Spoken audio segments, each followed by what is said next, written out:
Merci, bonjour à toutes et à tous. Je suis vraiment très heureux de vous accueillir pour ce deuxième webinaire de la plateforme d'expertise médicale Paris Nord, labellisée en 2021. Nous pouvons être, je le dis très sincèrement, collectivement fiers de ce que nous avons su créer avec nos partenaires et nos amis d'HUPSSD. Ce sont donc là désormais réunis une centaine de centres maladies rares, les associations de patients et pas moins de 3 réseaux européens maladies rares qui sont donc sur cette plateforme. Il fallait agir et c'est ce que nous avons fait. Il fallait agir tant d'abord nous avons de forces réunies et de dynamiques partagées entre nos deux groupes hospitaliers universitaires, et tant nous savons tous que les maladies rares sont un enjeu de société, une préoccupation nationale qui était bien identifiée et depuis longtemps, et j'en sais quelque chose, pour avoir exercé auparavant dans d'autres hôpitaux tout aussi concernés par ce sujet, cette thématique. Donc au niveau national, mais également, et vous le savez désormais tous, au niveau européen. Et d'ailleurs, la France, qui préside actuellement l'Union européenne, a positionné les maladies rares au centre de la politique de santé européenne. Et au-delà de cet engagement au niveau européen, je voulais rappeler aussi l'engagement du groupe hospitalier universitaire qui, dans son projet d'établissement, a positionné les maladies rares comme une de ses priorités et de ses engagements. Le constat, il est simple. Une personne sur 20 est concernée par les maladies rares et à l'échelle européenne, ce ne sont pas moins de 30 millions de malades. Donc, on mesure tous là l'enjeu de santé publique que les maladies rares représentent. Et c'est à nous, groupe hospitalier universitaire de référence, d'être au rendez-vous de cet enjeu, aux avant-postes, avec l'ensemble des équipes mobilisées, que je salue aujourd'hui, avec l'ensemble des associations de patients. Et à nous de répondre à ces enjeux-là, à ces enjeux qui sont multiples en fait, qui touchent aux thérapeutiques, au développement de nouvelles thérapeutiques, mais également, et donc sur le parti recherche, mais également très simplement sur la partie soins. Et je suis très heureux, mais aussi très touché que nous ayons aujourd'hui choisi de parler de la thématique de l'errance diagnostique. Je l'ai vécu depuis longtemps en tant que directeur, confronté au désespoir des patients. C'est un enjeu pour nous, c'est un enjeu pour les patients, c'est un enjeu de bonne réponse de santé publique à ces enjeux que l'on vient d'évoquer. Je suis vraiment très heureux que ce webinaire soit consacré à cette thématique de parcours et de limitation au maximum, parce que c'est notre mission, de l'errance diagnostique que connaissent encore beaucoup trop de patients et leurs familles. Donc, je voulais vous remercier de l'organisation de cette journée, de ce partage et des voies d'amélioration que nous allons dessiner ensemble, notamment grâce à la plateforme. Merci à vous tous et je laisse la parole à mon ami Pascal Deville. Merci Vincent, bonjour, c'est Pascal De Witt. Je partage avec Vincent Nicolas Delpech le plaisir de couvrir avec lui ce deuxième webinaire.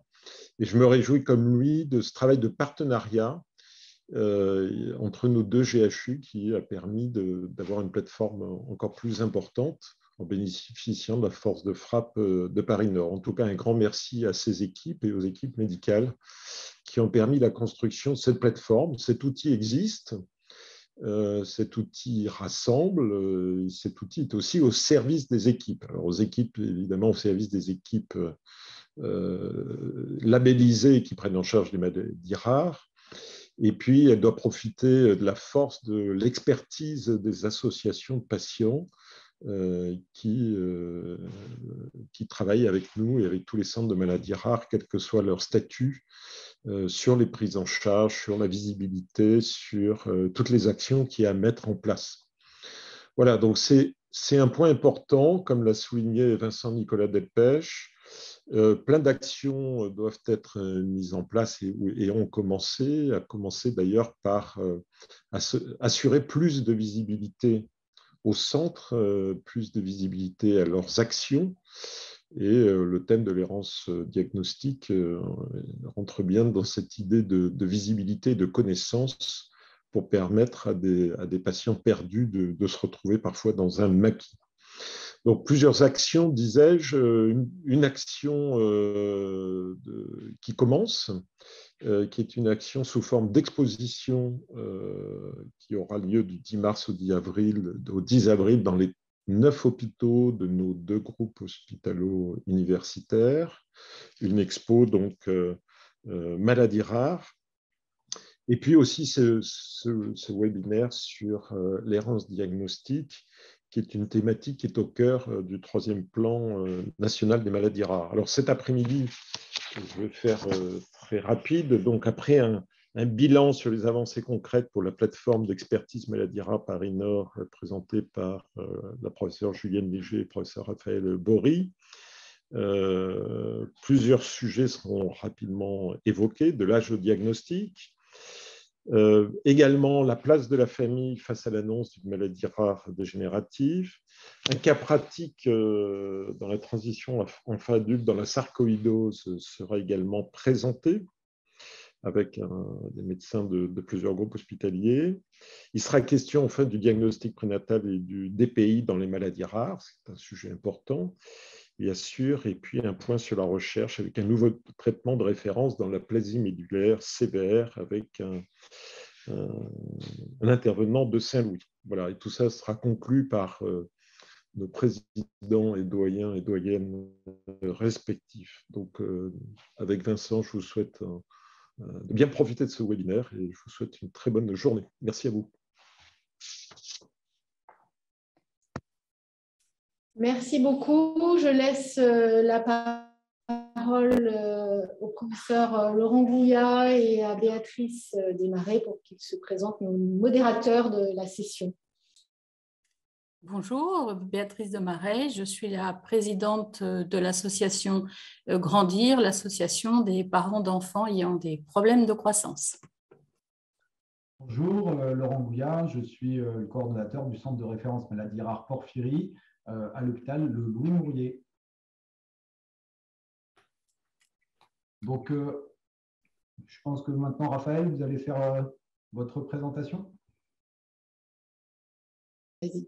Je peux avoir l'écran. Merci beaucoup.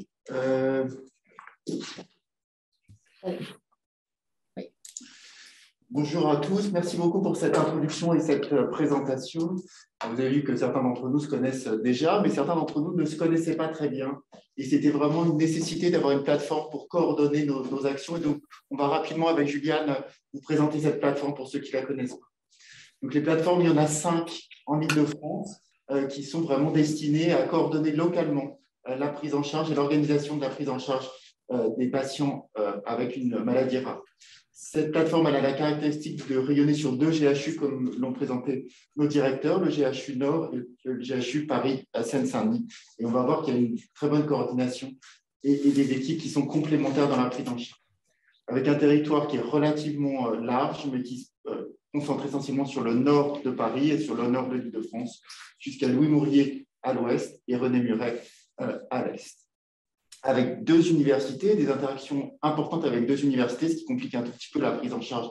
Mais là encore, un rayonnement universitaire qu'on va avoir l'occasion de voir aujourd'hui. L'université nouvellement appelée Paris-Cité et l'université Sorbonne Paris-Nord, 2 grandes universités Paris-Cité. Donc, quelques chiffres pour vous montrer l'importance du groupe hospitalier, enfin des groupes hospitaliers dans la prise en charge des maladies rares et l'importance de cette plateforme pour coordonner ces efforts. Plus de centres maladies rares, des centres de référence, des centres de compétences, 2 filières de santé de maladies rares au niveau national et 3 réseaux européens de maladies rares qui ont pris exemple sur la prise en charge française de l'organisation des maladies rares. Et donc, vous voyez que tous ces réseaux, toutes ces organisations requièrent une collaboration, une coordination sur laquelle travaille notamment la plateforme. L'équipe, donc il y a Juliane et moi-même qui sont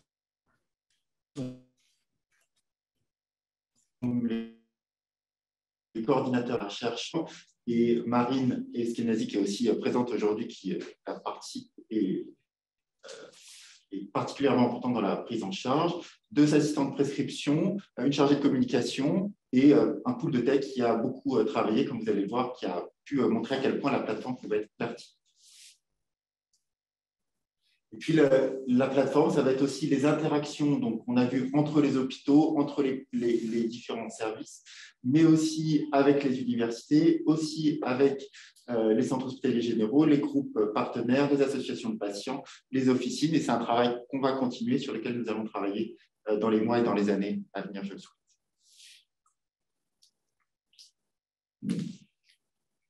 Alors, je vais poursuivre.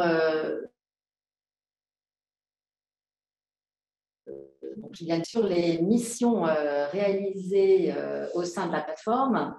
Tout d'abord, l'amélioration du parcours de soins grâce à une communication dédiée aux maladies rares, avec la refonte des pages Internet des centres pour améliorer la visibilité pour les patients et pour les professionnels de santé, et des pages d'ouverture sur la plateforme d'expertise, des communications régulières sur la veille des événements, les webinaires, les journées, séminaires, et aujourd'hui l'organisation de webinaires, des journées de rencontres et newsletters. Nous avons déjà édité 2 newsletters depuis 6 mois.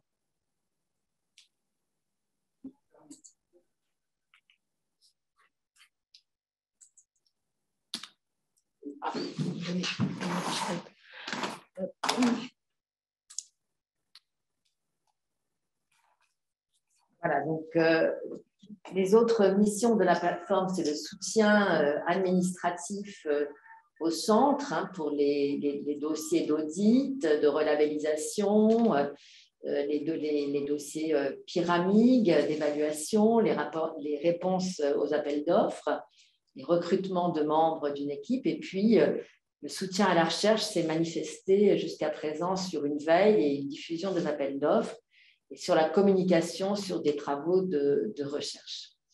Alors, une des missions essentielles aussi de la plateforme, c'est l'aide à l'implémentation des données maladies rares des centres sur la base de données nationale maladies rares. Et donc, l'équipe de tech recrutée a permis jusqu'à présent de créer, vous voyez, plus de 4000 fiches et de mise à jour de plus de 2000 fiches de patients. Donc, ces données sont nécessaires, bien sûr, pour les rapports d'évaluation, mais aussi pour, dans l'avenir, produire des études épidémiologiques sur les maladies rares. Autre mission, c'est l'accompagnement à la prescription génomique. Là encore, nous avons 2 assistantes de prescription qui ont été recrutées et qui aident à cette prescription, avec plus de 200 échantillons qui sont partis vers la plateforme de séquence Sequoia depuis qu'elles ont été recrutées. Et puis le renforcement des liens avec les partenaires pour l'ETP, pour la transition vers les professionnels de la ville et du territoire.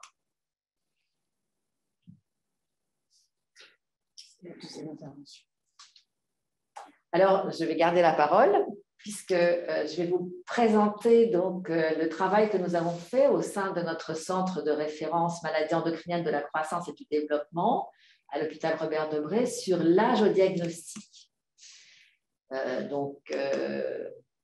La présentation clinique des différentes maladies endocriniennes de la croissance et du développement, elle est en règle précoce avec une anomalie de croissance et ou du développement qui se développe très tôt, dès les premières semaines, mois de la vie, et qui est fonction de la sévérité de la forme clinique de l'affection. Et on sait que l'âge de la prise en charge, bien sûr, conditionne le pronostic avec un impact sur la croissance, le développement, la puberté, la composition corporelle, la fertilité, un impact psychologique aussi, et les complications métaboliques et endocriniennes ultérieures. Donc, l'objectif de notre étude, c'était d'évaluer l'âge au diagnostic de certaines maladies rares endocriniennes, de la croissance et du développement. Donc, c'est une étude observationnelle de cohorte que nous avons réalisée chez tous nos patients suivis au sein de notre centre de référence entre 2006 et 2019. Donc, vous voyez ici apparaître toutes les 7 maladies que nous avons étudiées, avec l'insuffisance antéhypophysaire, qu'elle soit isolée ou multiple, l'hypogonadisme hypogonadotrope, et puis des syndromes rares particuliers, syndrome de Turner, dysgénésie gonadique, syndrome de McCune-Albright, insensibilité complète aux androgènes. Donc, cette étude s'est basée donc sur la base de données maladies rares CEMARA, maintenant BAMARA, du centre de référence, une étude qui a porté sur 14 ans. Et pour chaque pathologie, nous avons recueilli le nombre de patients, la date de naissance, l'année du diagnostic, le sexe. Et voici ici les résultats sur ces 7 maladies rares. Donc, au total, nous avions plus de 4300 patients. Et vous voyez ici, en ordonnée, l'âge au diagnostic avec la médiane et les quartiles. Et vous voyez que pour 3 maladies, l'âge médian au diagnostic était porté avant l'âge de 5 ans. Pour 3 autres maladies, c'est-à-dire l'insuffisance somatotrope, le syndrome de Turner et l'insensibilité complète aux androgènes, c'est un diagnostic qui était porté entre l'âge de 8 et 11 ans. Donc finalement relativement tardivement, puisque le retard de croissance et l'anomalie de développement existent dès les premières semaines de vie. Et enfin, pour la 7e maladie, qui est l'hypogonadisme hypogonadotrope, vous voyez que l'âge de diagnostic était plus tardif, qui était en moyenne vers l'âge de 17 ans. Et je vais vous montrer la distribution, c'est ça qui est intéressant, des âges au diagnostic pour 3 de ces affections. L'insuffisance hypophysaire congénitale, ici à gauche, l'insuffisance hypophysaire isolée en hormones de croissance, et à droite, l'insuffisance antéhypophysaire multiple, qui est une maladie plus grave. Alors, si on regarde l'insuffisance isolée en hormones de croissance, vous voyez que la distribution des âges au diagnostic, vous voyez ici le nombre de patients en ordonnée, les filles en orange, les garçons en bleu, vous voyez que la majorité des diagnostics a été fait après l'âge de 5 ans, entre l'âge de 5 ans et l'adolescence, c'est-à-dire quand même assez tardivement, alors que le retard de croissance, encore une fois, s'installe tôt dans la vie. Pour ce qui est de l'insuffisance antéhypophysaire multiple, vous voyez que la distribution des âges de diagnostic est un petit peu plus précoce, avec la moitié des patients qui sont diagnostiqués avant l'âge de 5 ans, mais quand même l'autre moitié diagnostiquée plus tardivement, après l'âge de 5 ans, alors qu'ils ont une affection sévère et un déficit hormonal quasi total. Ce qu'on peut voir aussi, et ce qui est intéressant, c'est la distribution en fonction du sexe. Vous pouvez voir ici tout de suite que, en fait, on n'a pas une égalité de prise en charge entre les garçons et les filles, puisqu'il y a 60% de garçons versus 40% de filles, alors que l'affection se trouve de manière égalitaire chez les garçons et chez les filles. Ça veut dire que, en fait, il y a un biais de recrutement et de diagnostic. On s'inquiète plus quand le retard de croissance porte chez un garçon par rapport aux filles, et donc il y a une perte de chance pour certaines de ces filles. Enfin, je vous montre la distribution d'un syndrome rare qui est le syndrome de Turner. Vous savez que le syndrome de Turner, c'est une affection qui est liée à la perte complète ou partielle d'un chromosome X et qui donne de manière quasi constante un retard de croissance qui est présent déjà à l'âge de 2 ans et une insuffisance ovarienne. Ça s'accompagne parfois de malformations associées, cardiaques, rénales, et puis d'autres maladies, en particulier auto-immunes. Donc, vous voyez que la distribution des âges, là encore, est très, très, très variable, avec un âge moyen en diagnostic qui est 9 ans, donc pour nous très tardif, puisque le retard de croissance est déjà présent à l'âge de 2 ans. Alors, on a bien sûr 20% de la population qui ont diagnostiqué soit en période néonatale, soit la première année de vie, mais il n'en reste pas moins que vous voyez que plus de 10-15% des patients sont diagnostiqués à l'âge adulte, chez le jeune adulte, devant une infertilité, alors que le retard de croissance est extrêmement important. Pour vous donner une idée, la taille moyenne de ces filles est de 20 cm en dessous de la population générale, donc en moyenne à 1,43 m. Donc voilà, retard au diagnostic, retard de prise en charge. Voilà, donc pour conclure, on voit bien qu'il y a une grande variabilité dans l'âge au diagnostic des maladies rares révélées en pédiatrie, avec un diagnostic qui est souvent tardif. Notre mission en tant que centre de référence est de réduire le délai de diagnostic, d'améliorer le pronostic, donc d'identifier précocement ces patients, de développer des méthodes d'algorithmes de diagnostic qui amènent à une reconnaissance plus précoce de l'affection, et puis de continuer la formation et l'enseignement sur ces maladies rares qui devraient permettre d'améliorer et de réduire ce délai de diagnostic. Enfin, je voudrais insister sur la nécessité d'implémenter les bases de données, la base de données nationale maladies rares pour documenter la prise en charge et permettre aussi de décrire l'épidémiologie de ces maladies. Donc, cette étude a été publiée récemment dans Orphanet Journal of Rare Disease et montre bien la grande variabilité de l'âge au diagnostic de ces maladies rares. Eh bien, merci Juliane de cette belle étude qui effectivement conforte l'idée que nous avons que les petites filles sont moins bien prises en charge que les garçons pour leur retard de croissance. Et nous allons donc donner la parole maintenant à Carla Machado de Lariboisière et au docteur… Il me semble qu'il y a d'abord Madame Valérie Gisclard qui doit… Ah oui, tout à fait. On vous écoute, Madame Gisclard. Bonjour, je suis Valérie Gisclard, je suis présidente de l'UNCED, l'Union nationale des syndromes de l'air dans l'os. Je suis patiente intervenante ressources, représentante des usagers de santé. Je suis également membre des filières maladies rares, Oscar, Fava-Multi, Tête-Cou et Horreur 10. Alors, nous allons parler de l'errance diagnostique. Si vous saviez comme cela a pu bousculer ma vie, pendant des années, j'étais une enfant, une jeune fille, une jeune femme, une maman qui avait toujours un pet de travers, toujours un truc qui n'allait pas. Vous faites des examens sanguins, des scanners, des IRM, des radios, puis des radios, des IRM, des scanners, des examens sanguins, mais jamais rien de probant.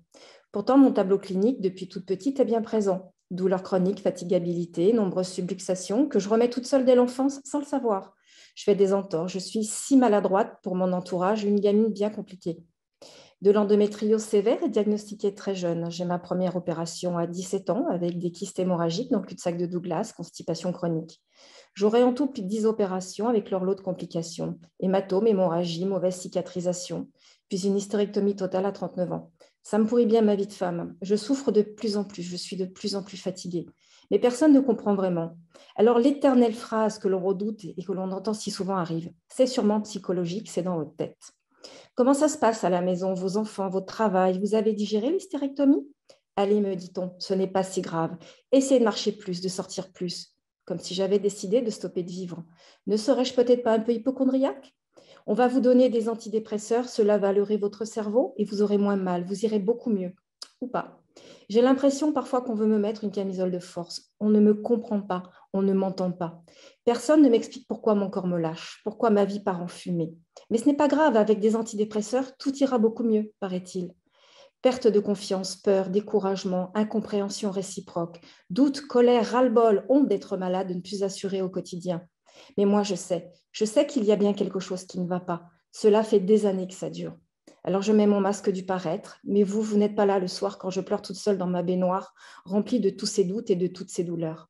Car une chose est sûre, ma normalité n'est pas votre normalité. Alors le parcours du combattant part de plus belle. Je suis devenue une patiente chronophage. Gère de spécialiste en spécialiste, de possibles diagnostics en pseudo-diagnostics. Toutes les maladies auto-immunes sont suspectées, puis toutes les maladies inflammatoires. Pour finir en fibromyalgie, car j'ai mal partout. Ça peut matcher, non? Non. Voilà, des peut-être. Alors je me fais ma bulle. Je ne veux plus consulter personne, je m'isole pour me protéger. Et je regarde les autres qui me disent « Mais qu'est-ce que tu as encore ?» Ah, ce fameux encore. Qu'est-ce qu'il peut vous faire mal, vous blesser? Je pars donc encore en centre de rééducation. Cette fois-ci, l'équipe pluridisciplinaire se rend vite compte que la marche et la station d'embouche sont devenues très difficiles. Mon état de santé s'est dégradé. Alors même sans aucun nom de maladie, ils décident de me donner une aide technique, le fauteuil roulant électrique. Je ne tiens plus ce fichu corps malgré toutes mes orthèses, dont certaines ont des renforts métalliques. Ça ne suffit plus, je galère tellement, je souffre tellement. Je suis dans un fauteuil roulant électrique sans nom de maladie. Si vous saviez comme je me sens tellement illégitime. Mais qu'est-ce que tu fous dans un fauteuil? Ouais, on me juge. Sans nom de maladie, tu n'existes pas pour la société. Mais si j'existe bien, si vous saviez comme ma vie m'échappe, sans mon mari, ma vie serait devenue invivable. Merci à tous nos aidants familiaux qui restent à nos côtés, car beaucoup fichent le camp face à la maladie ou au handicap, et encore plus en errance diagnostique où tout le monde explique que c'est sûrement psy. Comme je suis malade, mais que personne ne trouve, et si j'étais une simulatrice, si j'adorais ficher mon couple, ma vie de maman, ma vie sociale en l'air, peut-être pour attirer l'attention des autres. Oui, tous ces mots, je les ai entendus. Je perds mon travail, je perds ma vie sociale, je perds, oui, c'est ça. Je perds beaucoup à ce jeu de devinette, deviner ce que j'ai. Nous sommes juste en errance de diagnostic, et cette errance fait que vous n'existez pas au nom de cette société, aux yeux de votre famille, de vos amis, de votre employeur, de vos assurances, de l'administration. On peut tout perdre, travail, divorce, séparation, explosion familiale, avec vos enfants qui en ont ras-le-bol d'avoir une maman toujours malade et qui ne savent pas, eux, pourquoi. Et puis un jour, au détour d'une consultation pour mon fils en torse du genou, un médecin MPR à qui je me confie également va tilter.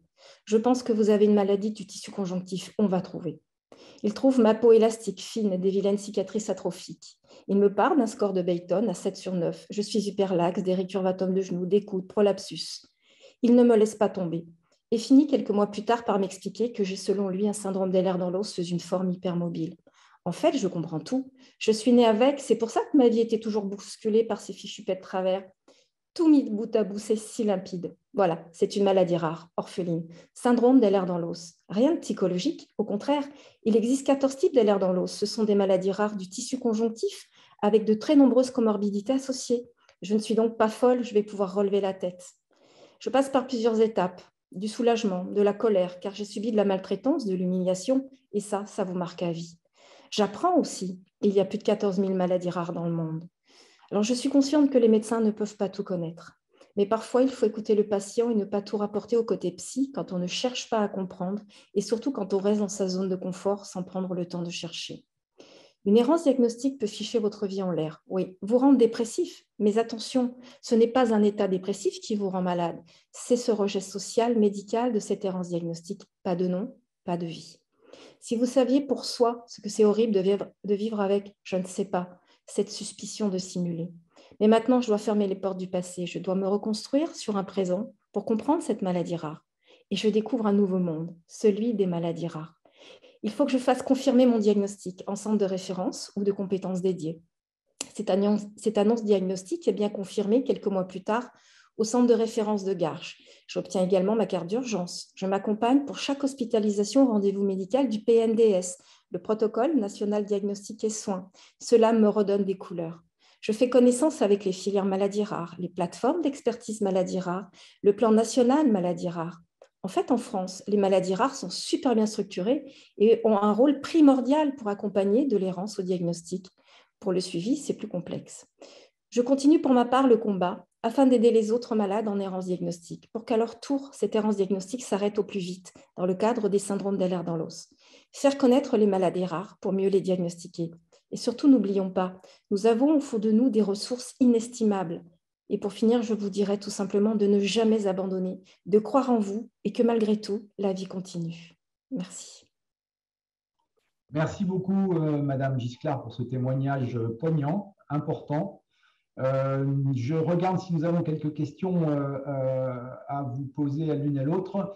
En attendant qu'elles apparaissent, juste une petite question au professeur Léger. Est-ce que vous avez vu des éléments explicatifs pour sous-tendre, expliquer cette variabilité dans le diagnostic? Est-ce que, par exemple, la distance entre le lieu, le domicile du patient et les centres de référence s'avérait être un élément déterminant?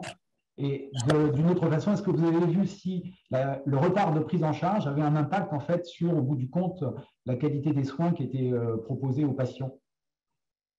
Alors non, on n'a pas pu étudier selon le fait que la distance par rapport au centre hospitalier de compétences ou de référence. Donc ça, je ne peux pas répondre à cette question. Et votre deuxième question, c'était? C'était est-ce que vous avez vu un impact sur la prise en charge des patients liée au retard, en termes à la fois psychologiques pour le patient et même médical proprement dit, somatique? Alors, c'est vrai que dans les affections que je vous ai montrées, l'insuffisance antéhypophysaire et syndrome de Turner, il y a un traitement pour essayer d'améliorer le pronostic statural et la taille adulte, qui est le traitement par hormone de croissance. Et nous savons bien que plus la taille adulte, finalement, est fonction de la durée du traitement. Et donc, plus le traitement est commencé jeune, meilleur va être l'impact sur la taille adulte. Donc, oui, il y a un impact. Et puis, il y a un impact aussi sur le dépistage des autres complications que le retard de croissance. Voilà, laisser courir une hypothyroïdie, une maladie cœliaque, un trouble de l'audition, bien sûr qu'il y a un impact négatif pour l'enfant, pour le patient. Très bien, je vous remercie.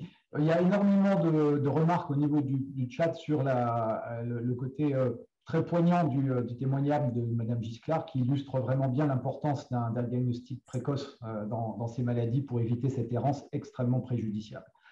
Voilà. Je suis désolé, il faut qu'on enchaîne parce qu'on a un petit peu de retard.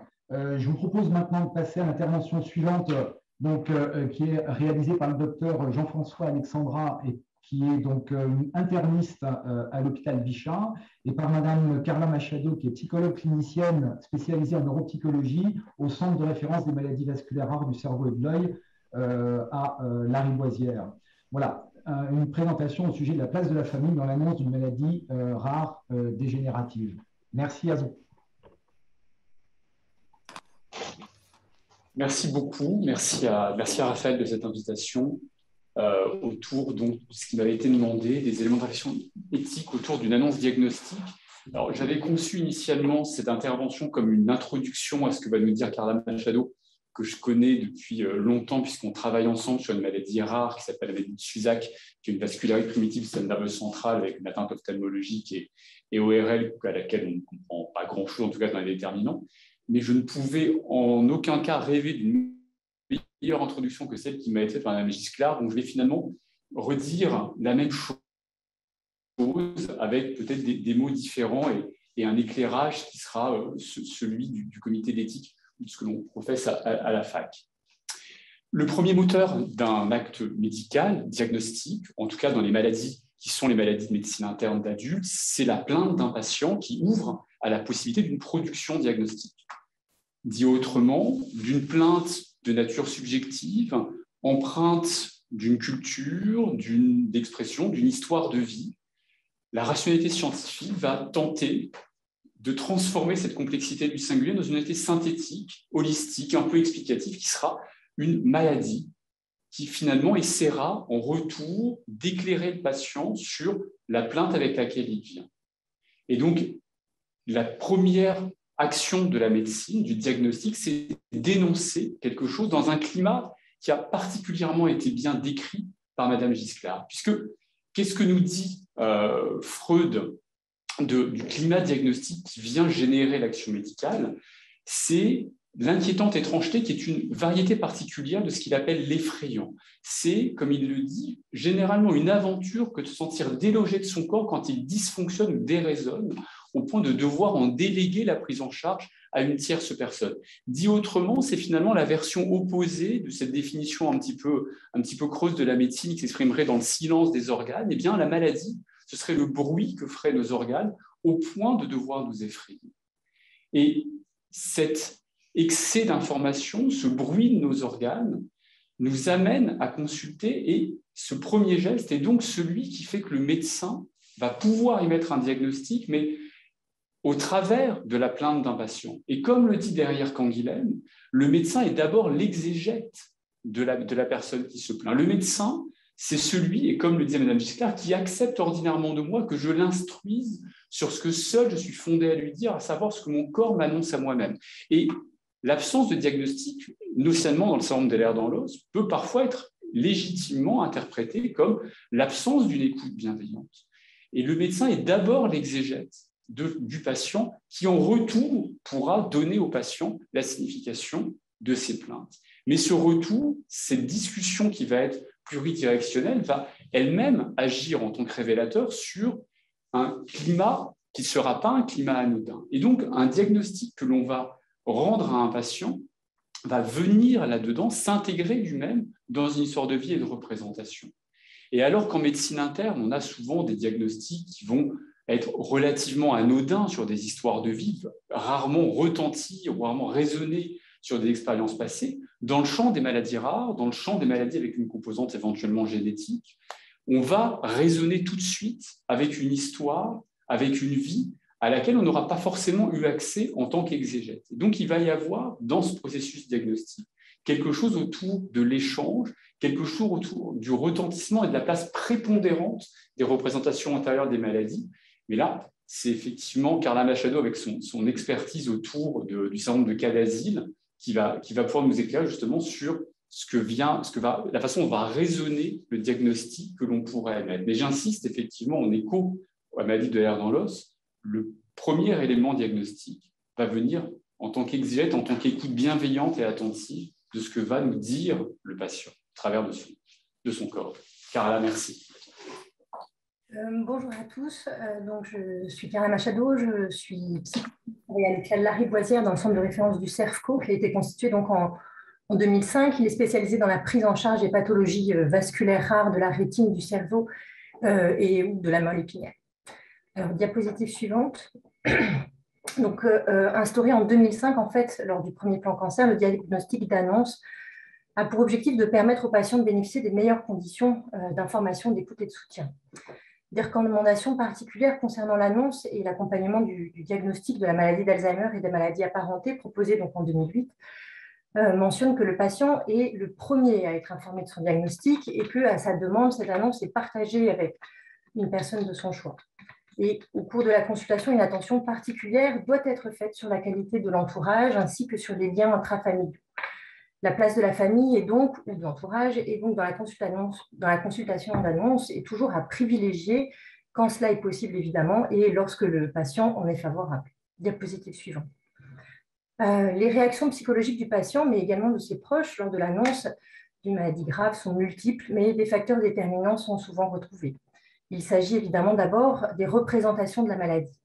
En effet, chaque famille construit ses propres représentations mentales de la maladie qui correspondent à sa perception de faits médicaux.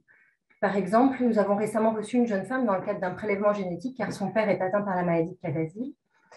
Elle a expliqué qu'elle ne se sentait finalement pas concernée par cette problématique car en fait, seuls les garçons dans sa famille étaient touchés alors que même le médecin venait de lui expliquer en fait, le mode de transmission de cette maladie qui est autosomique dominante et donc que finalement chaque enfant avait une probabilité de 50% d'être touché. La représentation de l'organe malade est également importante et l'on sait combien le cerveau, par exemple, est particulièrement investi dans notre société. Nous retrouvons également toutes les stratégies d'ajustement à la maladie, les caractéristiques psychiques du patient et les membres de sa famille, à savoir les personnalités de chacun et la fonction des unes envers les autres.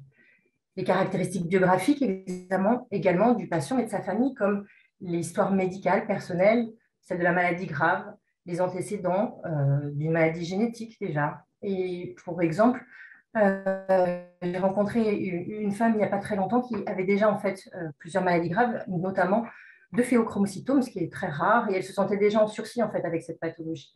Et lors de l'annonce d'une maladie de Cadazil, finalement, elle a présenté quasiment aucun impact particulier à cette deuxième maladie rare, puisque finalement, elle avait déjà fait tout un travail avec sa première maladie rare.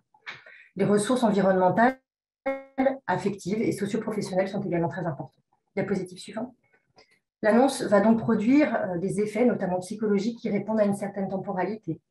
L'annonce diagnostique est généralement vécue comme un choc par les patients, par les familles, qui sont décrites d'ailleurs a posteriori comme un coup de massue. Et cette annonce va être suivie d'une phase de sidération mentale, sorte de blocage de toutes les fonctions psychiques. On la retrouve dans la situation où une partie finalement de l'entretien n'a pas été enregistrée, et ça c'est quelque chose qui est souvent retrouvé, souvent rapporté. Le patient ne garde aucun souvenir de l'information que le médecin lui a fournie. Cette phase-là peut être suivie de symptômes émotionnels, la tristesse, l'angoisse, le sentiment d'injustice ou de colère, qui sont des réactions qui sont adaptées et qui sont attendues presque. Dans les suites se mettent en place toutes les stratégies psychologiques d'adaptation, que sont ce que l'on appelle les mécanismes de défense inconscients. Grossièrement, ce sont quoi? C'est des opérations psychologiques inconscientes dont la finalité est de réduire en fait les tensions psychiques. Ils ont une fonction de protection indispensable face à une situation vécue comme trop douloureuse. Ils ne sont donc pas une preuve de pathologie en soi, mais une tentative d'adaptation du psychisme face à l'angoisse et ils tendent à rendre l'information plus tolérable. Ils sont donc toujours à respecter, ils sont mouvants, ils bougent, ils peuvent s'adapter, etc. Diapositive suivante.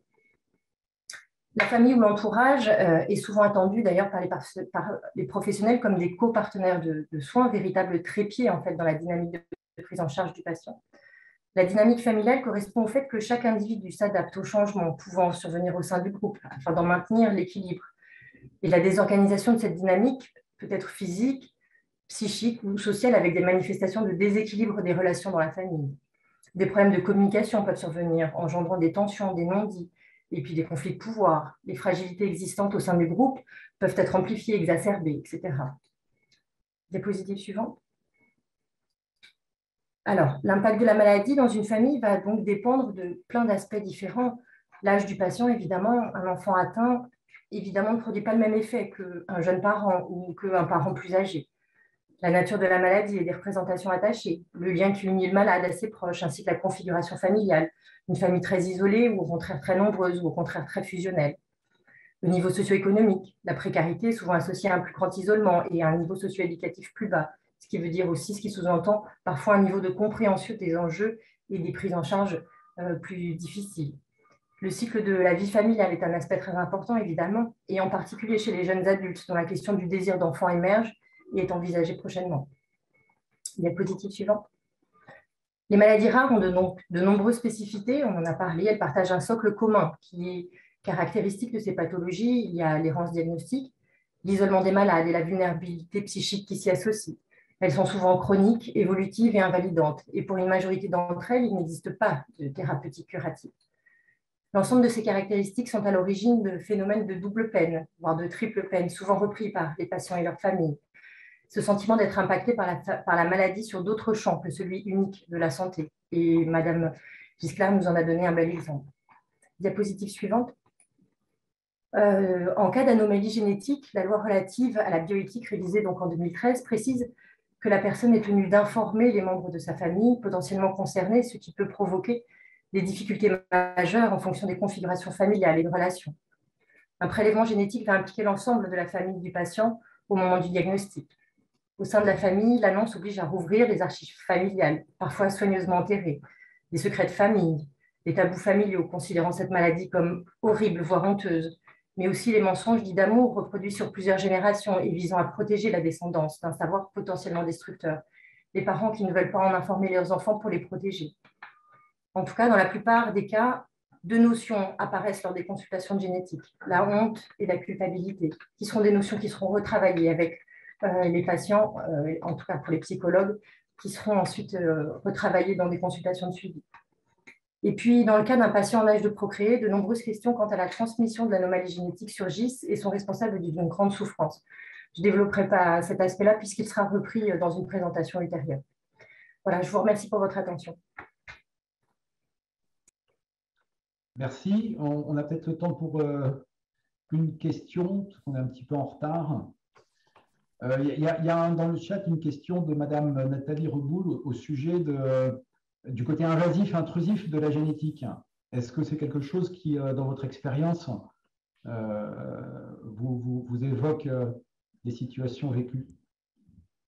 La question de la génétique est toujours quelque chose qui est difficile à aborder avec les patients, puisque, en fait, en tout cas pour une partie des maladies qui sont dans notre centre de référence, en fait, c'est donc des maladies qui n'ont pas de traitement et donc c'est donc une volonté du patient de faire ce prélèvement.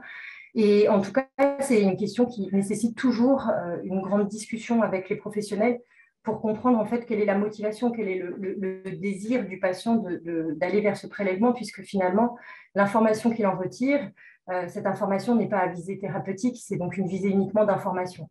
Donc c'est très intrusif psychiquement en fait, puisque ça nécessite finalement tout un travail de déterminer quel est l'objectif en fait de cette information-là. C'est un savoir, mais qui est un savoir en soi uniquement, puisqu'il ne donne pas lieu en fait à souvent des thérapeutiques en cours. Donc oui, c'est extrêmement intrusif, en tout cas psychiquement, parce que de fait, c'est une prise de sang, mais en tout cas psychiquement, c'est un travail qui est très coûteux et douloureux pour les patients, pour les personnes.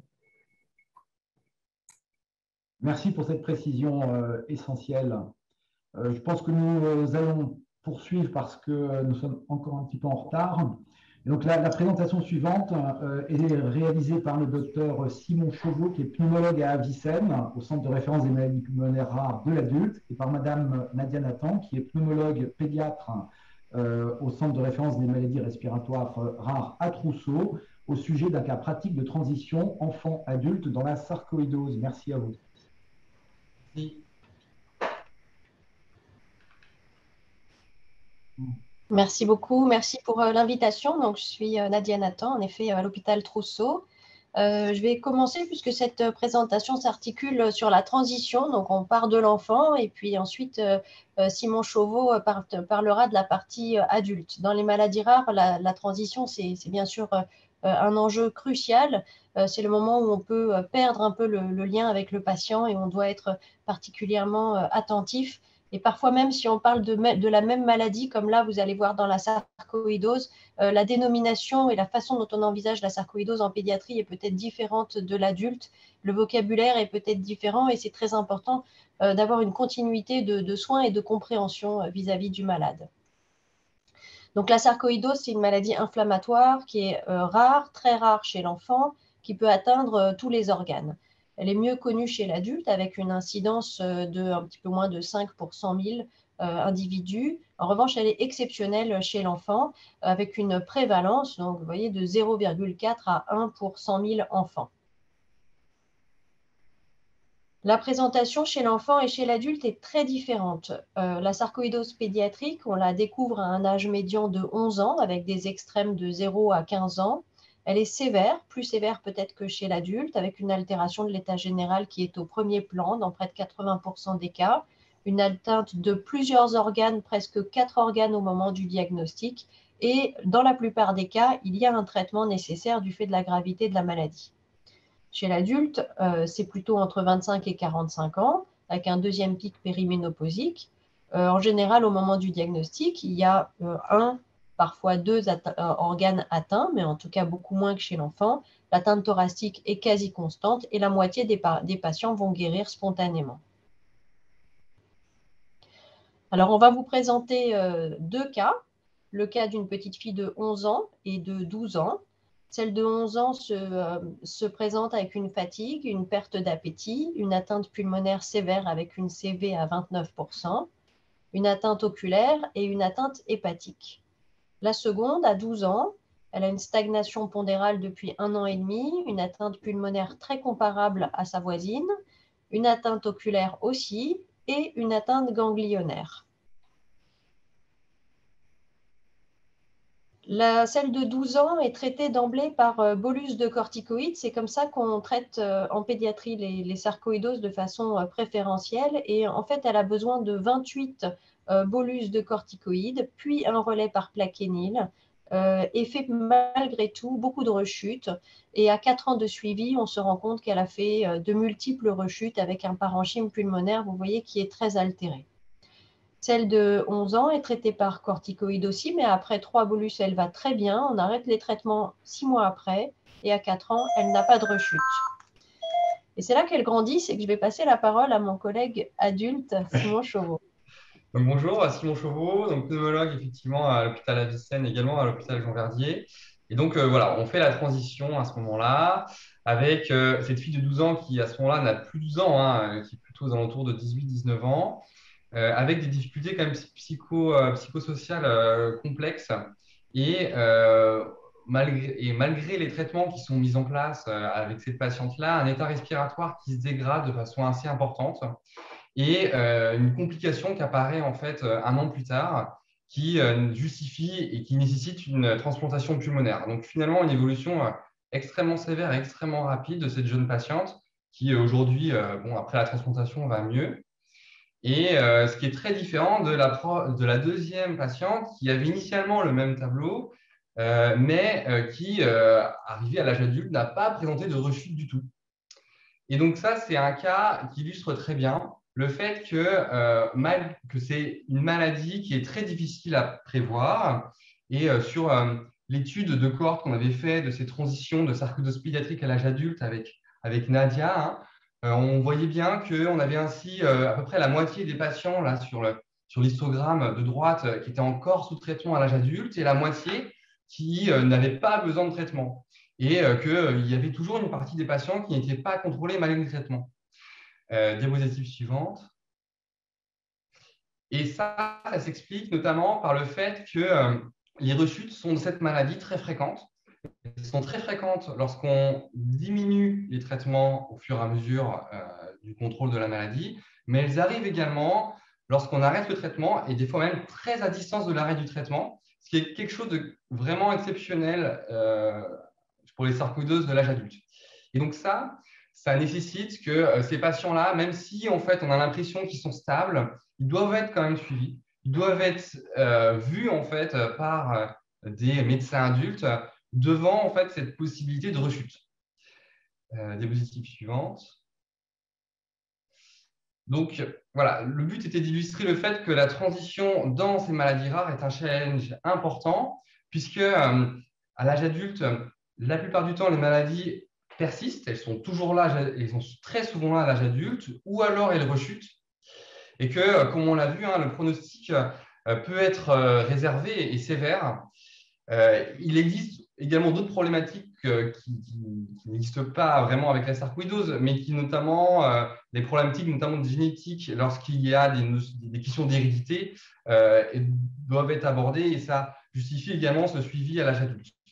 Mais c'est en même temps un processus qui est délicat parce que, d'une part, ces maladies rares pédiatriques sont souvent mal connues des médecins adultes. Des fois, en fait, ces maladies rares pédiatriques n'existent pas, n'apparaissent pas à l'âge adulte.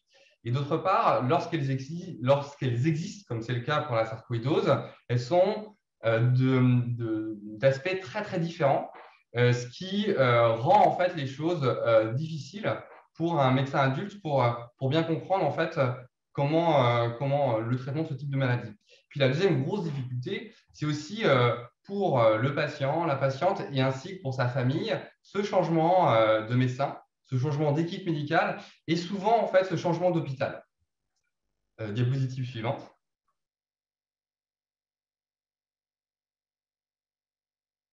Ah, ça ne capte plus, excusez-moi. Bon. Et donc, la question est comment on peut s'améliorer? Alors, pour ça, on peut se baser sur la transition pour les maladies non rares.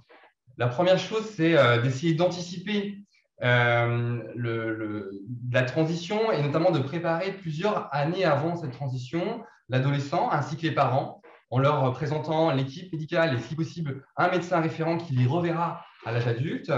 Et puis également préparer la compréhension, les compétences en fait du futur adulte à sa maladie. Pour cela, il y a des questionnaires qui existent en fait pour valider et essayer de renforcer la compréhension et les compétences du patient sur sa maladie. Et puis, il faut également effectivement mieux collaborer pour la transition, mieux collaborer entre le médecin pédiatrique et le médecin adulte. C'est toujours, je pense, Nadia le confirmera peut-être, d'aller trouver en fait un médecin référent qui sera adulte, qui saura bien prendre en charge en fait cette pathologie-là.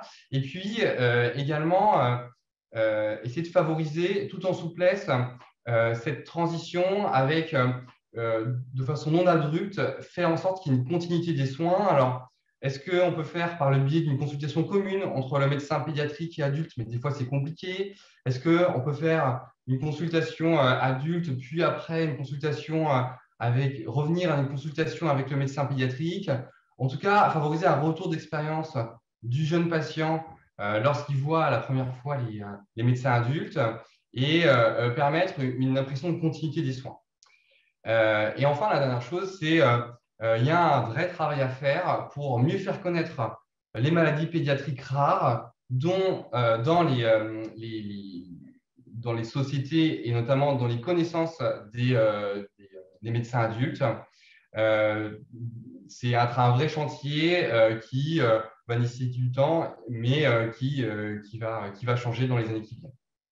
Voilà, je vous remercie. J'espère que ça n'a pas trop coupé.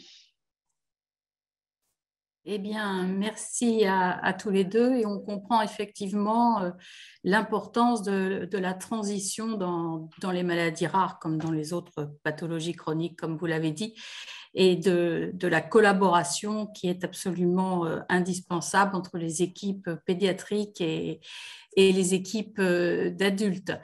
Je pense que maintenant, nous allons passer à la présentation suivante, qui va nous être faite par le docteur Jonathan Rosenblatt et qui va nous parler du diagnostic prénatal et du diagnostic préimplantatoire dans les maladies rares. Bonjour, donc vous m'entendez bien, c'est bon? Ok. Donc moi, je m'occupe du centre de diagnostic prénatal de Robert Debré. Donc les centres de diagnostic prénatal, ce sont des structures qui organisent le soin et le diagnostic prénatal des patientes enceintes et qui vont avoir un projet de grossesse et pour lesquelles une pathologie fœtale va être diagnostiquée pendant la grossesse ou au moment de cette histoire. Et donc, nous travaillons en étroite collaboration avec un certain nombre de centres de diagnostic prénataux eux-mêmes et de centres de maladies rares, par exemple le centre Marvu pour les pathologies des voies urinaires, le centre de la hernie de coupole diaphragmatique, le centre qui est organisé par le docteur Verlos de maladies du neurodéveloppement et des syndromes polymalformatifs, ou encore le centre de déficience intellectuelle qui est organisé avec le docteur Verlos et le docteur Pasmar. Donc, c'est moi qui… Non, c'est vous qui… voilà. Donc, nous, on voit beaucoup de patientes dont les caractéristiques correspondent à ce qu'on définit comme des maladies rares. Si on regarde sur Orphanet, il y a plus de 6000 maladies qui sont dans cette définition en termes de prévalence.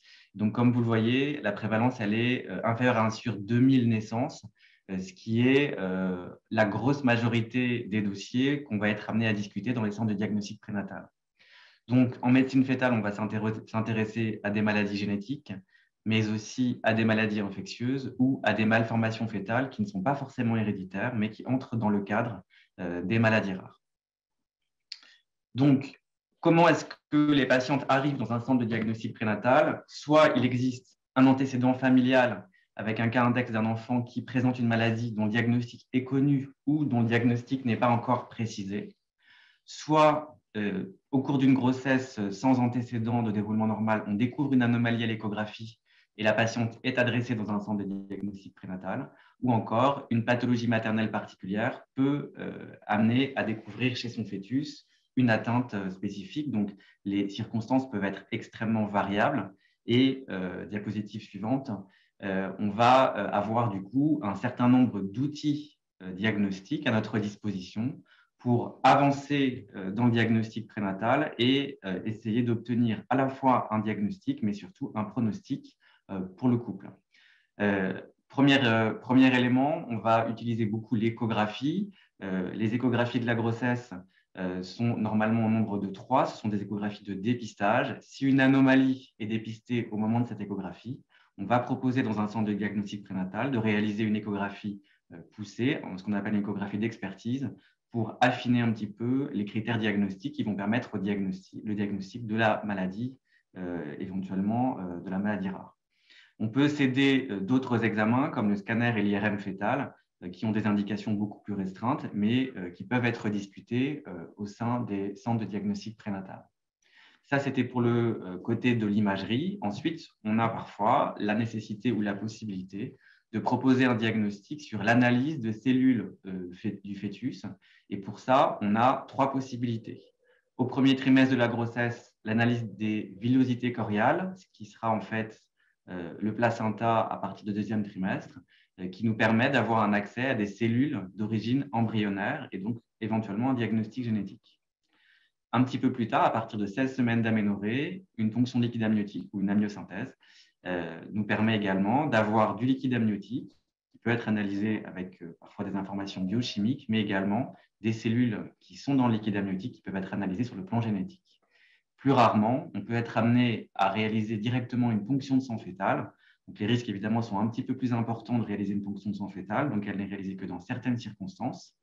Et dans cet examen, on obtient plus volontiers des cellules qui se divisent rapidement et donc un diagnostic génétique ou parfois biochimique sur des cellules du sang fœtal. Et puis enfin, depuis plusieurs années, on commence à développer des techniques qui permettent de faire des examens de génétique, de l'ADN fœtal dans le sang maternel. Alors, ce n'est pas encore valable pour toutes les maladies, mais les progrès sont extrêmement rapides et on commence à être capable de faire un diagnostic prénatal de certaines maladies directement sur le sang maternel sans avoir besoin d'étudier le sang fœtal. Alors, le rôle du centre de diagnostic prénatal, c'est de rassembler des spécialistes qui ont des compétences dans les maladies rares, qui vont pouvoir, grâce à des discussions hebdomadaires pluridisciplinaires, ils vont pouvoir donner des avis sur la pathologie que présente un fœtus, qui est parfois certaine, parfois encore incertaine, et ça va permettre également d'organiser les soins pour la patiente et pour l'enfant à naître, si la pathologie qu'il présente peut nécessiter une prise en charge spécifique. Le rôle du centre de diagnostic prénatal, ça va être également de proposer des examens ciblés, donc on en parlait tout à l'heure, ça peut être des examens d'ADN, ça peut être des examens d'imagerie, et puis d'organiser des consultations avec un spécialiste qui ont pour but de préciser le diagnostic et la prise en charge de ces enfants. Dans tous les cas, non, on n'est pas encore fini. Dans tous les cas, le centre de diagnostic prénatal a vraiment le but est d'avoir une discussion pluridisciplinaire pour organiser les soins et dans certains cas également de discuter les dossiers qui peuvent relever de la loi sur l'interruption de la grossesse, c'est-à-dire des pathologies d'une particulière gravité et qui sont reconnues comme incurables au moment du diagnostic.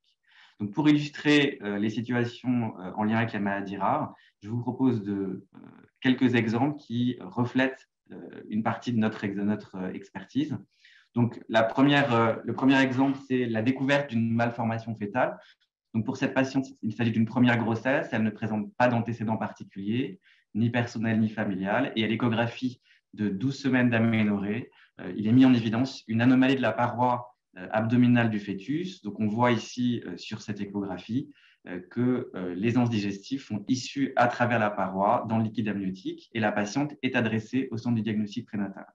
Première étape, le diagnostic est confirmé par une échographie de référence et la patiente rencontre ensuite un médecin prénataliste qui lui explique qu'il s'agit d'une malformation de bon pronostic dans plus de 90% des cas, qu'elle n'est pas associée à une maladie génétique lorsqu'elle est isolée, donc c'est un accident. Effectivement, c'est une maladie rare puisqu'elle a une fréquence à peu près de 1 sur 2000-2500 naissances, mais que cette maladie, qui certes peut être prise en charge en maternité de type 3 chirurgicale, va nécessiter l'organisation de soins adaptés, c'est-à-dire une consultation qui va permettre au couple de rencontrer un chirurgien, un néonatologiste qui vont s'occuper de la prise en charge postnatale, et puis l'organisation de la surveillance fœtale spécifique pendant la grossesse. Et donc, pour cette malformation qui est une malformation rare, le CPDPN va permettre l'organisation et l'accueil de ce nouveau-né dans les meilleures conditions. Diapositive suivante. Deuxième possibilité, une maladie génétique qui est découverte pendant cette deuxième grossesse avec un couple qui a déjà un enfant bien portant. Et à l'échographie du deuxième trimestre de la grossesse, la mesure des ôlons retrouve des biométries qui sont extrêmement courtes, bien inférieures à ce que les courbes normalement sont censées proposer pour ce terme.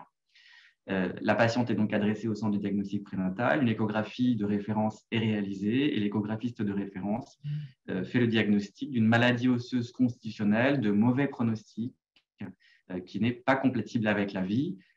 Dans certains cas, quand le diagnostic est posé extrêmement tôt sur des critères échographiques, on sait qu'on est déjà dans un pronostic qui est extrêmement réservé. Et pour ce dossier, le couple avait demandé une interruption de la grossesse qui avait été acceptée par le centre et ils avaient accepté les prélèvements à visée diagnostique, une autopsie et des prélèvements à visée génétique. Diapositive suivante. L'autopsie avait permis le diagnostic probable de dysplasie thanatophore, qui est une maladie constitutionnelle, effectivement, osseuse constitutionnelle extrêmement sévère. Et les généticiens ont demandé la confirmation du diagnostic par l'analyse du gène FGFR3 qui est en cause dans cette maladie. la mutation a été retrouvée, confirmant donc la suspicion prénatale d'une maladie de mauvais pronostic, létale à la naissance, dont la fréquence est effectivement extrêmement rare, avec pour autant un risque de récidive très faible, puisqu'il s'agit de néomutations, c'est-à-dire de mutations qui se reviennent de façon... c'est une néomutation dominante, donc une nouvelle mutation chez ce couple et qui n'étaient eux-mêmes pas porteurs de la mutation, et donc un risque de récidive faible lié essentiellement à une mosaïque germinale. Et donc, pour ce couple, on pouvait leur proposer un diagnostic prénatal dès la fin du premier trimestre, soit par analyse génétique par biopsie de trophoblaste, soit, s'ils ne souhaitaient pas prendre le risque d'une biopsie de trophoblaste, un suivi échographique qui permettait de les rassurer, puisque pour une dysplasie thanatophore, on peut avoir des signes échographiques assez précoces. Et donc ça, le couple ensuite choisit quelle est la stratégie qu'il préfère dans ce type de situation avec un risque de récidive faible. Diapositive suivante. Troisième cas, une maladie génétique rare mais à haut risque de récidive. Donc là, c'est la troisième grossesse d'un couple apparenté. Ils ont déjà 2 enfants bien portants. Et au 3e trimestre, la patiente est adressée pour un signe d'appel échographique qui est que le périmètre céphalique du fœtus est inférieur à la norme basse. En fait, cette norme était effectivement très supérieure à ce qui avait été mesuré. Et donc, on avait une biométrie céphalique bien inférieure au 3e percentile. Le diagnostic a été complété par d'autres examens, avec en particulier une IRM fœtale qui a permis de poser le diagnostic de microcéphalie à giration simplifiée. Et la patiente a rencontré un spécialiste de ces microcéphalies qui a rendu un pronostic malheureusement sévère avec un risque de retard mental important, un risque d'épilepsie et un risque de retard psychomoteur. Et diapositive suivante, le couple s'est orienté vers une IMG en sachant qu'à ce stade de la grossesse, le diagnostic étiologique génétique ne pouvait pas être posé dans le temps de la grossesse puisque ça demande quand même plusieurs semaines d'analyse. Le couple a souhaité quand même une autopsie avec des recherches génétiques pour pouvoir faire le diagnostic précis et ce diagnostic a été réalisé après ces analyses, mettant en évidence une mutation à l'état homozygote chez le fœtus et chacun des 2 parents était porteur à l'état hétérozygote et donc sain, de même qu'un des frères de la fratrie qui était lui-même hétérozygote. Et donc pour cette maladie, le risque de récurrence en revanche est de 25% à chaque nouvelle grossesse, puisque les 2 membres du couple sont porteurs du trait et que si le fœtus hérite des 2 allèles mutés, il présenterait la maladie. Et donc, ces anomalies-là, elles peuvent bénéficier d'un diagnostic prénatal ou d'un diagnostic préimplantatoire. Donc, on en parlera juste après. Et donc, ce diagnostic préimplantatoire, il consiste en quoi? Il consiste à réaliser une fécondation in vitro et à partir de cet embryon qui ne compte que quelques cellules, on prélève une cellule unique de cet embryon. Donc là, comme vous le voyez sur cette image, à l'intérieur de la pipelle, on a une cellule de l'embryon qui est prélevée. Et le diagnostic moléculaire qui avait été fait pendant la grossesse ou à l'issue d'une interruption médicale de la grossesse est possible sur cette cellule. On va sélectionner donc les embryons qui sont indemnes, c'est-à-dire soit qui sont hétérozygotes dans le cas qu'on vient de discuter, soit qui sont homozygotes sains, et les embryons indemnes vont pouvoir être réimplantés. Alors, la technique est évidemment extrêmement intéressante puisqu'elle évite au couple de passer par une stratégie de diagnostic prénatal avec la possibilité de décider de faire une interruption de la grossesse en cas de nouveau fœtus atteint.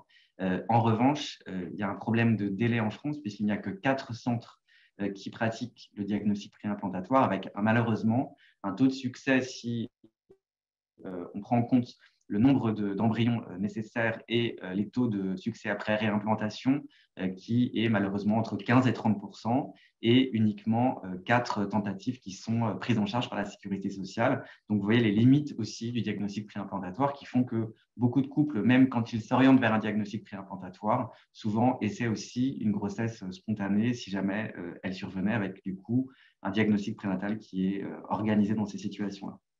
Donc, en conclusion, vous voyez que les situations sont variées. Là, on a vu seulement quelques exemples qui permettaient d'illustrer la pratique de nos centres de diagnostic prénatal. Vous voyez que l'axe principal, c'est la multidisciplinarité avec l'organisation des soins qui passent par les spécialistes de médecine fœtale, mais aussi des imageurs, des généticiens et les spécialistes pédiatres de chaque pathologie qui permettent aux couples d'être accompagnés dans le diagnostic prénatal et l'évaluation du pronostic de leur maladie. Et évidemment, pour les grossesses qui le nécessitent, l'organisation des soins de façon périnatale, c'est-à-dire pour la mère et pour l'enfant, la plus adaptée possible dans des centres qui ont le plateau technique. Voilà ce que je voulais vous dire. Merci pour cette intervention passionnante. Juste une petite question. Est-ce que vous pensez que l'utilisation de techniques qui permettent d'identifier l'ADN fœtal circulant vont avoir un impact sur votre pratique?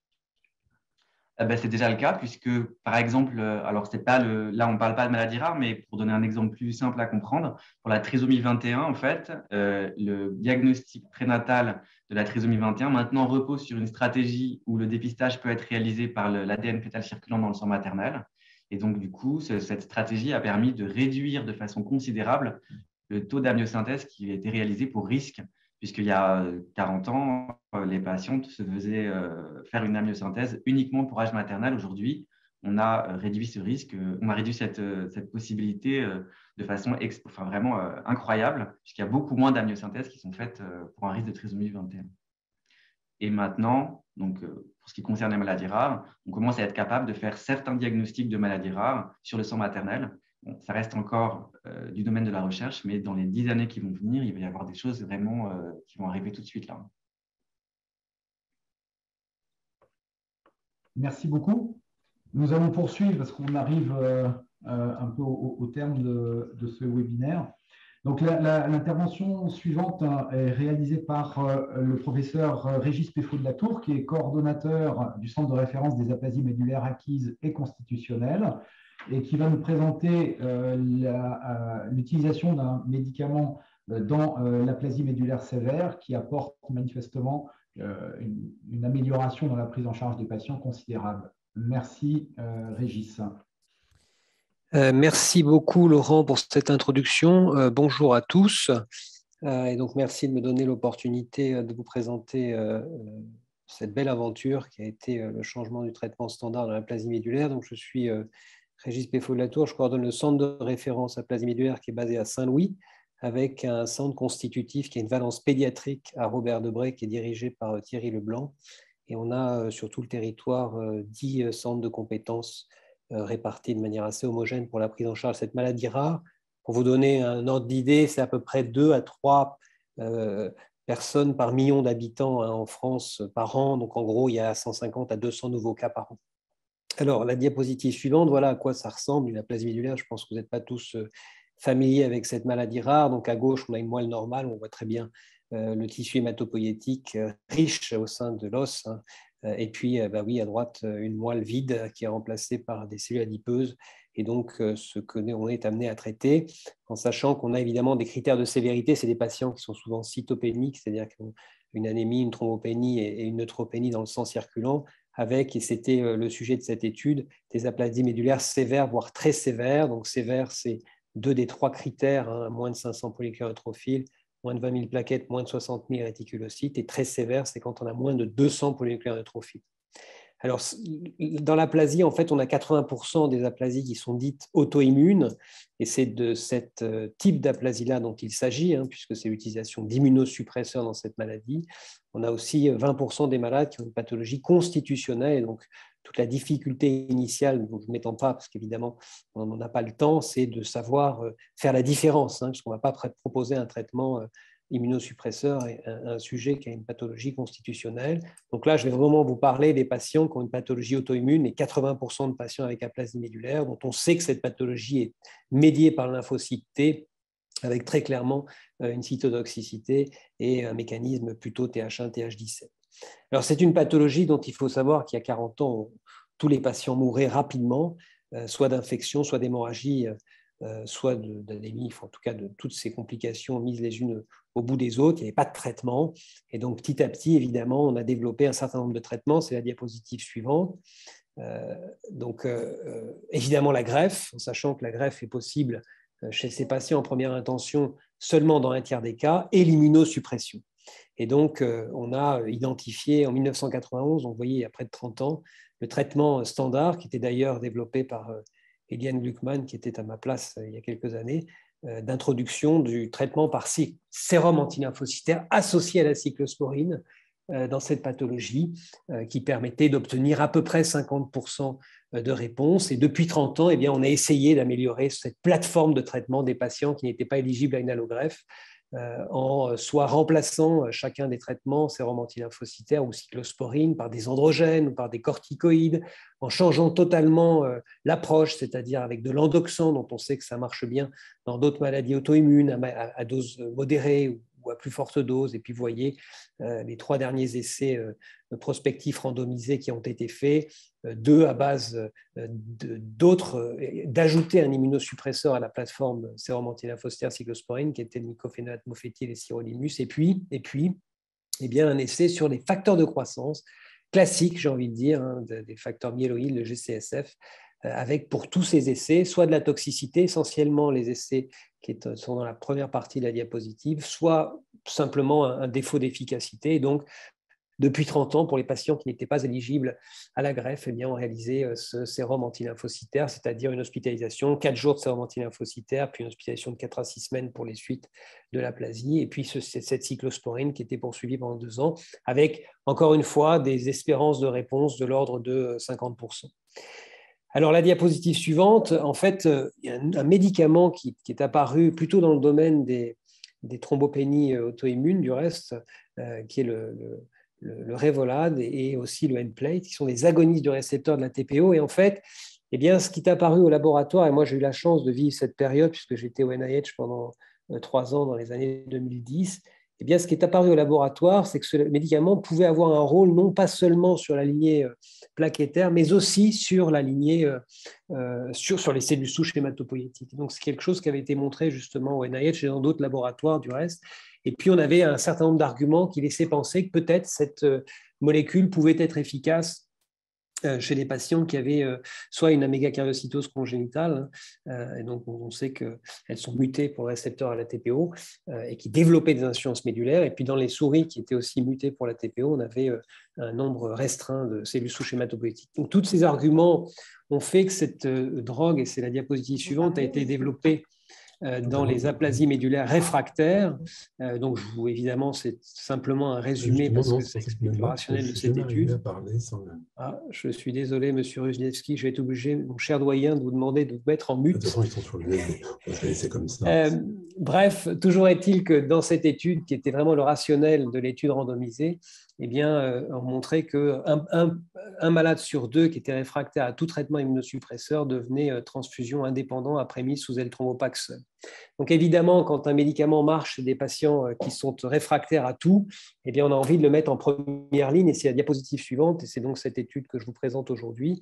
Eh bien, c'était de pouvoir traiter sur cette fameuse plateforme sérum antilymphocytaire cyclosporine, d'ajouter l'L-Thrombopag, et donc d'avoir dans l'idée de pouvoir améliorer la réponse. Vous voyez à gauche, les critères d'inclusion sont des sujets qui avaient plus de 15 ans, qui avaient, je vous l'ai dit, une aplasie médulaire auto-immune, sévère ou très sévère, je vous l'ai dit, la différence, c'est le nombre de neutrophiles, et qui ont été randomisés pour recevoir soit, et c'est le panel du haut, le traitement standard, qui est 4 jours de SAL de cheval associé à de la cyclosporine, c'est la plateforme qui est développée depuis 30 ans, soit ce traitement plus l'L-Thrombopag, qui avait été donné pendant 3 mois, avec soit une réponse complète des patients et un arrêt de l'L-Thrombopag, soit les patients n'étaient pas en réponse complète et on poursuivait l'L-Thrombopag jusqu'à 6 mois.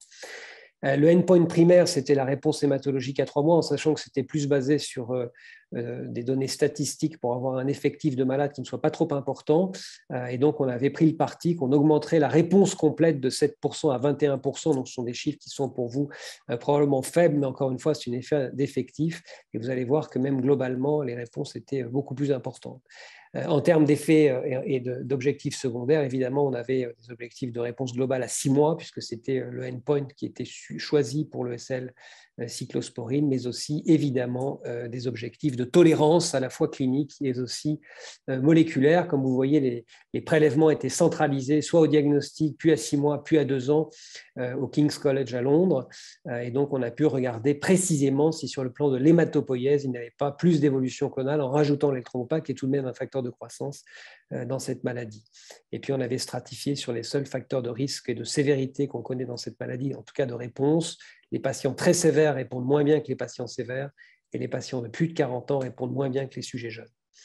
La diapositive suivante, donc voilà un peu la répartition internationale de cette étude qui a donc été développée dans 6 pays avec 4 ans d'inclusion environ, 205 patients qui ont pu être inclus, une centaine dans chaque bras, avec pour chaque patient un suivi médian de 2 ans.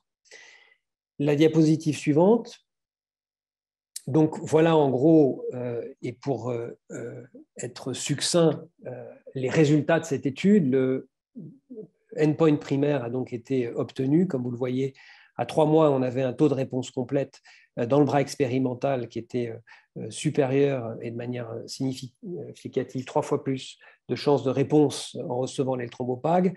Ce qui nous intéressait beaucoup, c'était à 6 mois, puisque c'était vraiment l'échéance qui, jusque-là et depuis 30 ans, était celle reconnue comme étant un succès ou non du traitement immunosuppresseur. Vous voyez qu'on a gagné environ 30% de répondeurs, puisqu'on a dans le bras standard 40% de patients qui ont répondu à 6 mois et dans le bras expérimental, environ 70% de patients qui ont répondu, 68,4, ce qui fait quasiment 4 fois plus de chances de répondre quand on a reçu l'L-thrombopag. Vous voyez sur le graphique les réponses à 3 mois et à 6 mois, avec les réponses complètes en bleu et en rouge. Et vous voyez donc très clairement que le fait aussi d'ajouter ce traitement expérimental au traitement standard permettait d'augmenter le nombre de réponses complètes, en sachant que les réponses complètes dans la plasmie médulaire, c'est plus de 10 grammes d'hémoglobine, plus de 100 000 plaquettes, plus de 1000 polynucléaires neutrophiles. Et donc, on avait une réponse qui était clairement plus robuste, plus rapide aussi. C'est des patients qui habituellement restent hospitalisés bien moins longtemps quand ils ont eu l'L-thrombopag, et de manière encore plus importante, beaucoup plus de patients qui n'étaient plus transfusés en ayant reçu le traitement expérimental. L'autre chose qui évidemment est fondamentale, c'est qu'on n'a pas mis de différence en termes de tolérance entre les 2 bras, qu'on reçoive ou non de l'L-thrombopag. Et même sur le plan biologique, c'était un petit peu la cerise sur le gâteau de cette étude, qui sur ces essais biologiques centralisés et sur des panels NGS avec 31 gènes qui sont normalement associés aux transformations myéloïdes de type maligne, eh bien, aucune différence dans les 2 bras, qu'on ait reçu ou non l'L-thrombopag, qui, je vous le rappelle, est un facteur de croissance. Donc la diapositive suivante. Donc du coup, ben oui, quand on augmente de 30% le taux de réponse à 6 mois sur un traitement standard, ça a permis de changer les pratiques. Et donc, ça devient le nouveau traitement standard de l'aplasie médulaire sévère et très sévère de patients qui donc ne sont pas éligibles à l'allogreffe, avec des taux de réponse qui sont donc espérés de l'ordre de 60 à 70% à 6 mois, avec des taux de réponse complète plus importants, une réponse qui est plus rapide et un traitement qui est parfaitement toléré sur le plan clinique.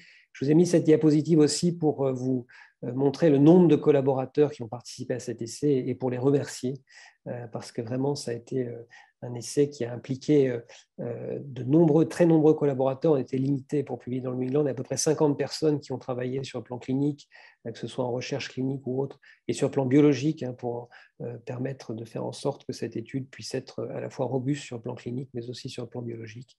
Et donc avec ça, écoutez, je vous remercie pour votre attention et je serai ravi de répondre à vos questions.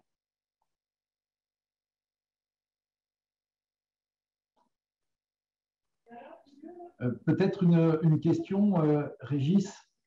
À plus long terme, est-ce qu'on a une idée un petit peu de l'efficacité du traitement? Est-ce qu'il y a un échappement? Est-ce que ça se maintient? Alors ça, c'est une très bonne réponse, très bonne question, pardon. On a en effet plus de rechutes dans le bras L-thrombopag. On a 15% de patients qui ont rechuté dans les 2 ans, chez qui on a dû réintroduire l'L-thrombopag. Néanmoins, à 2 ans, on avait toujours 20% de différence en termes d'EFS. Donc, ce n'est pas rien, c'est-à-dire de patients qui étaient répondeurs, qui n'avaient ni rechuté, ni évolué sur le plan clonal, ou qui n'avaient échappé au traitement. Donc, on a un effet qui perdure dans le temps. En revanche, la question, et donc c'est l'essai RACE 2, ça c'était l'étude RACE, ça s'appelait comme ça, parce que c'était une randomisation entre l'ATG et l'L-thrombopag, c'était l'acronyme. Et l'étude RACE 2, c'est le long terme de cette étude. Et donc, on est en train de suivre de manière très rapprochée tous ces malades au long cours, puisqu'on sait que les patients qui ont une aplasie médulaire sont exposés à un risque d'évolution clonale, le type myodysplasie ou leucémie aiguë. C'est plutôt aux alentours de 5 à 10 ans. Alors, on a des données moléculaires rassurantes, mais ce qu'on veut surtout vérifier, c'est qu'il n'y aurait pas une surincidence d'évolution clonale au vu de cette stimulation initiale. Pour l'instant, encore une fois, et sur des essais rétrospectifs par d'autres groupes, on est plutôt rassuré, mais c'est quelque chose qu'on suit de très près. Merci. Est-ce que ça vous amène même à réfléchir quant à la place de l'allogreffe par rapport à ce nouveau traitement? Est-ce que dans certains cas, vous n'allez pas, même si c'est possible, vous diriger vers le traitement médicamenteux? Alors ça aussi, c'est une bonne question, c'est-à-dire qu'on arrive actuellement sur des greffes géno-identiques à 92-93% de survie à 5 ans sans événement. Donc j'ai envie de dire que bon, c'est vrai que dans ce type de greffe, on est plutôt on rend vraiment service aux patients, les complications sont rares et c'est pour des sujets jeunes. Après, en effet, sur des sujets très jeunes, on se pose la question à l'heure actuelle de greffes non apparentées en première ligne. Dans le cadre, on sait qu'il y a 2 fois plus de GVH. Quand on voit les résultats de ces traitements-là, on peut être amené à se poser la question. Ce qu'il nous faut, c'est un tout petit peu plus de recul sur cette approche, parce qu'encore une fois, avec l'allogreffe, on a vraiment une réduction du nombre d'événements après la greffe, mais encore une fois, on a un risque initial. Donc, c'est des choses qui sont en train d'être discutées, en effet. Merci Régis. On a une question un patient peut-être qui souhaite savoir quand ce type d'approche, ce protocole va être généralisé France entière. Je suppose que c'est déjà le cas. Oui, alors en fait, cette question, elle a 2 réponses. Elle a une première réponse qui est la chance que nous avons en France et dans un grand nombre de pays d'Europe de pouvoir accéder à tous les traitements quand on a une base scientifique solide pour les données. Donc à l'heure actuelle, en effet, nous sommes en train de réactualiser le PNDS et ce traitement-là devient le traitement de référence en France en première ligne. C'est aussi le cas dans 110 pays au monde. La seule chose, c'est que l'IMI a refusé l'AMM à l'L-thrombopag en première ligne sur un dossier de Novartis qui a été déposé il y a 3 ans, donc évidemment sans l'étude randomisée. Et donc, ça va être très compliqué parce que nous, sur le plan académique, c'est une étude académique, hein, encore une fois, on va avoir du mal à aller chercher une autorisation de marché. Donc, en d'autres termes, on a des pays où évidemment ça suffit, comme la France, comme l'Allemagne, comme l'Espagne, comme l'Italie, et on a assez d'arguments pour être remboursé. En revanche, on a d'autres pays chez qui ça va être beaucoup plus compliqué, et des pays pourtant limitrophes, hein, on pense à la Belgique, où finalement ce traitement risque de ne pas être accessible pour les malades en première ligne. Donc là, c'est le combat que nous sommes en train de mener avec notamment les ERN pour revenir vers l'Europe et pour essayer de trouver des solutions pour que tous les patients puissent accéder à ce traitement. Ça n'est pas rien, hein, 30% de réponse en plus, comme vous pouvez l'imaginer, surtout pour les patients, certains qui ont plus de 40 ans, qui ne seront jamais greffés. C'est vraiment un combat qui me semble important. Donc on est en train de le mener, voilà, on va voir un petit peu jusqu'où on peut aller.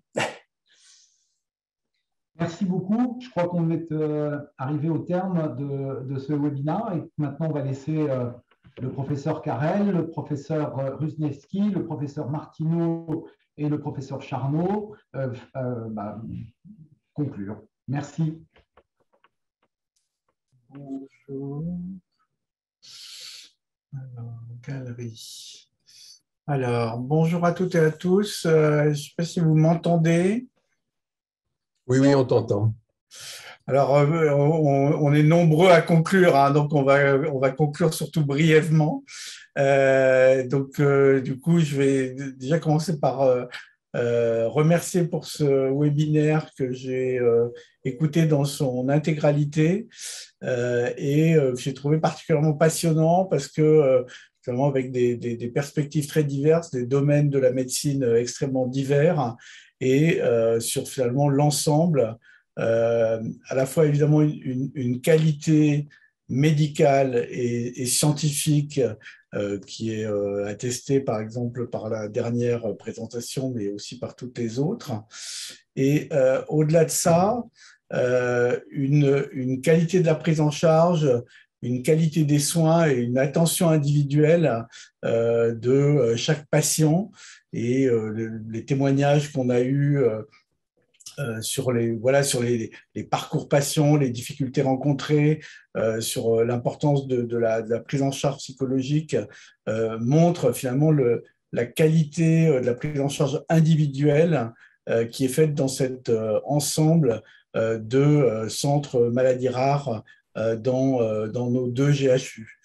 Moi, je remercie bien évidemment tous les gens qui travaillent à la plateforme sur les 2 GHU et qui augmentent notre visibilité sur la prise en charge des maladies rares, qui est très importante.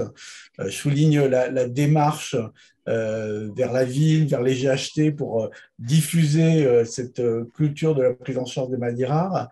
Et je conclurai peut-être pour dire que probablement la prise en charge des maladies rares et tout ce qui tourne autour est finalement un modèle pour le futur de la prise en charge des maladies fréquentes. Parce que si on raisonne sur la médecine de précision et sur la médecine personnalisée, je pense qu'on va finalement évoluer vers le fait que, y compris les maladies dites fréquentes qu'on oppose schématiquement aux maladies rares, les maladies fréquentes vont devenir des maladies rares grâce à la médecine de précision et grâce à la médecine personnalisée. Et finalement, ce qu'on voit là aujourd'hui autour des maladies rares pave le chemin finalement sur ce que sera la prise en charge des maladies fréquentes. En tout cas, merci beaucoup et merci aux personnes qui ont organisé et participé à ce webinaire.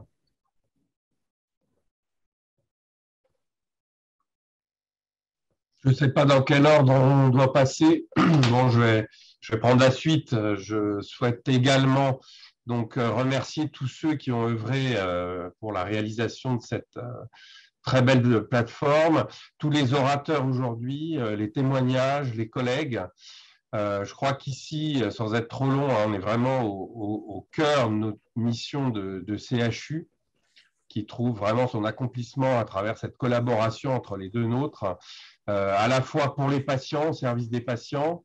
On a vu comment était important finalement cette notion d'errance diagnostique qu'il faut essayer de réduire, avec des notions aussi très importantes d'enseignement et de recherche. Voilà, donc très brièvement, un grand merci à tous ceux qui font aujourd'hui le succès de cette plateforme. C'est à moi, je ne sais pas, ou Nathalie, si tu veux. Tu n'as pas le micro, Nathalie.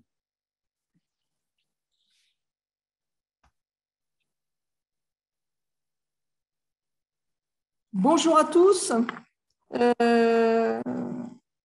Écoutez, moi, je suis doyen de la faculté de médecine Sorbonne Paris Nord. Je suis vraiment ravie de cette journée.